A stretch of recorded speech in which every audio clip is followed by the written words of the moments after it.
All right, welcome back. Now, did you actually do that quiz? Go ahead, if you haven't already, go ahead and fill out that quiz. The link is below this video. Do that really quick. It'll take you less than a minute. Super easy yes or no questions.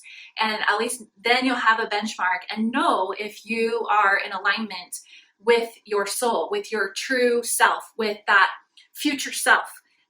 Your 100-year-old self, after a life well lived, you can look back and say, yeah, I did everything I came here to do.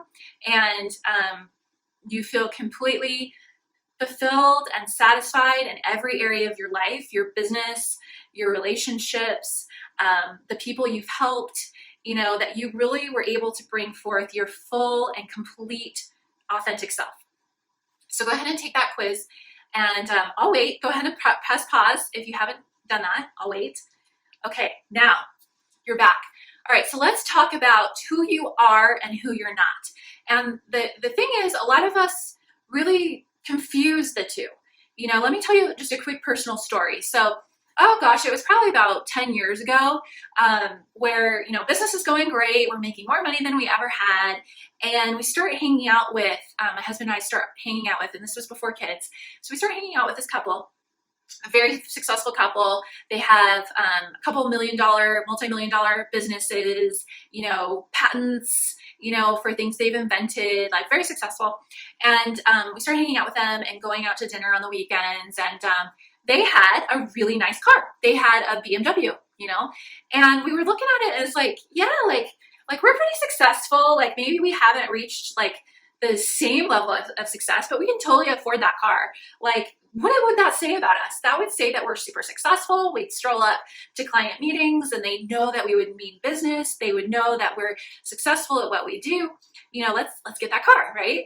And it's okay. Like, yeah, it was a nice, BMW and super cool car, very fast, nicest car we've ever driven. Well, we've had a couple of cars since then, but up until that point, right? And that's okay if you want to drive a super nice car. Like, that's totally cool. Like, not even judging that at all. But it was from where we were making that decision. We were making that decision based on who we thought we were supposed to be.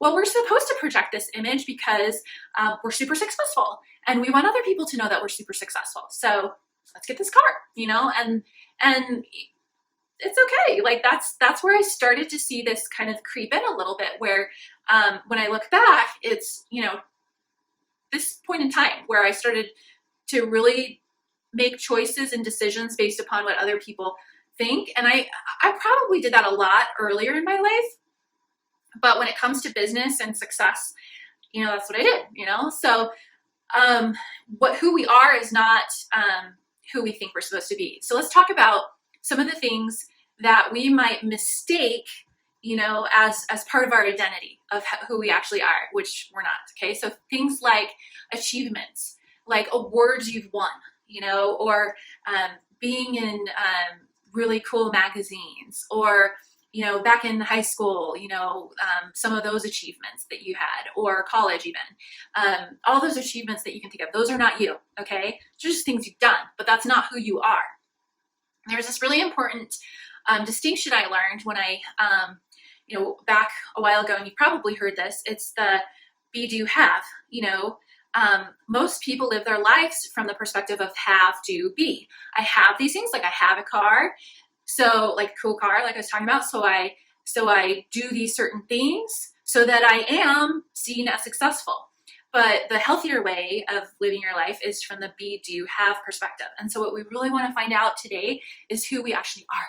So we can start living from that be perspective as opposed to the have perspective. So when I am something, then I do certain things, and that means I have certain things, if you can kind of follow that along. So for example, like I know I'm really innovative, right? So what does an innovative person do? They do experimentation. They test the status quo. They resist groupthink.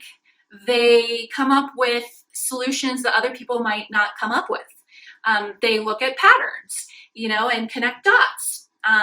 So that's the kind of thing that those people do. And then what do those people have? Well, they always have the right solution at the right time. They have great intuition.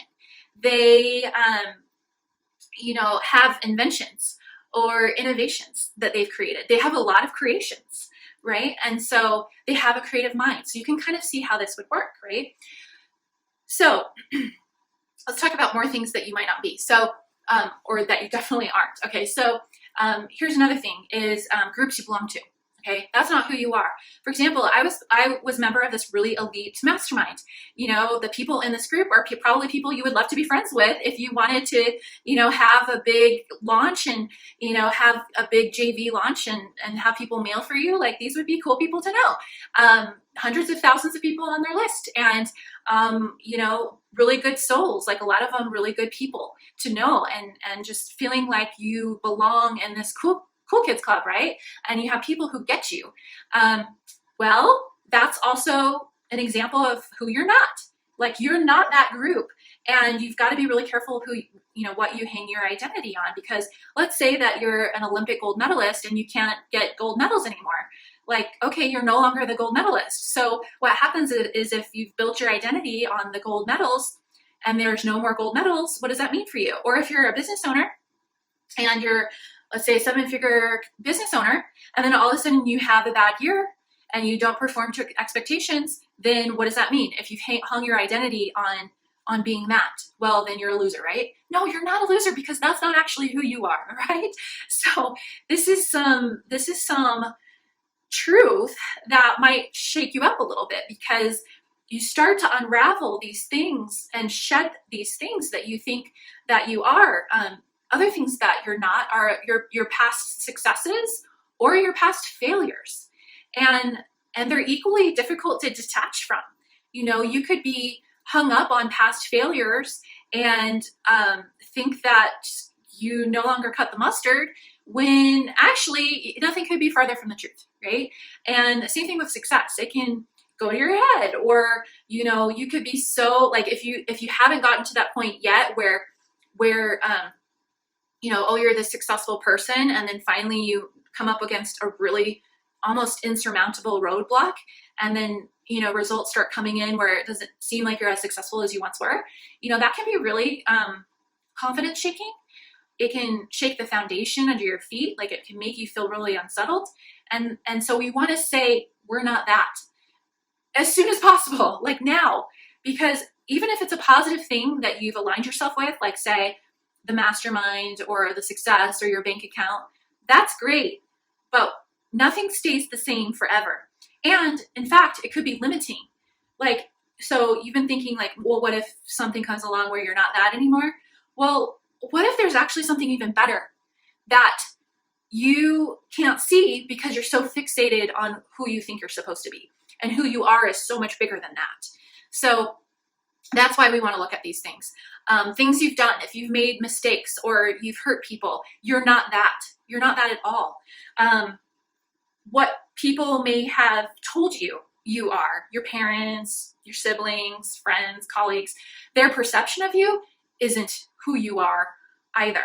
So possessions, these are all things you're not. Possessions, achievements, status, income, groups you belong to, what you've done, successes, failures, your personality, even your personality. So I love taking personality tests and things like this. I feel like it helps me understand myself so much better, right? But they can also be limiting. For the longest time, I thought I was a certain profile in Myers-Briggs, and I was like, cool, like, that means I'm awesome because I'm only 1% of females that has that particular profile.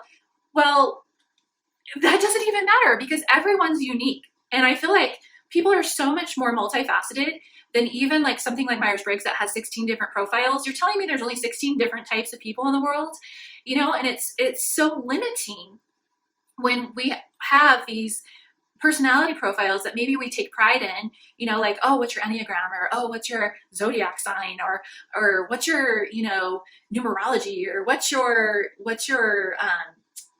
disc profile, or whatever, it's all just an assessment that you take.